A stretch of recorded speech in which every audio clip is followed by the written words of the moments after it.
আসসালামু আলাইকুম। আমাদের ইসামতি নদীর পাশ দিয়ে সবজি লাগানো হয়েছে। এটা হচ্ছে কপি। এটা নদীর উপর শান্ত, নদীটা খুবই সুন্দর শান্ত হয়ে আছে। আসলে গ্রামের যে সৌন্দর্য এটা দেখা যায়। এখানে মাটি কাটা হচ্ছে, নদী কাটার পরে এই মাটিগুলো এখন সরানো হচ্ছে। সবচাইতে সুন্দর যে জিনিসটা সেটা হচ্ছে এই যে সূর্য ডুবতেছে এইটা, সাথে বেগুন মরিচের ক্ষেত। এখানে গ্রামের অধিকাংশ মানুষ তাদের জীবিকা চলেই এইগুলার উপরে।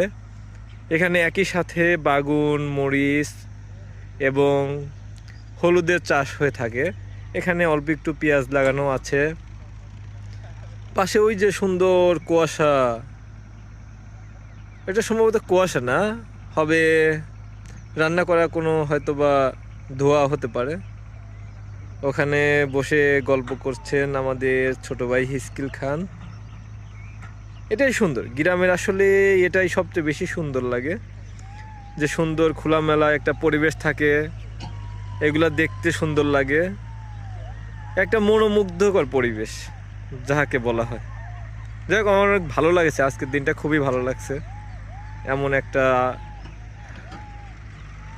সময়ের জন্য।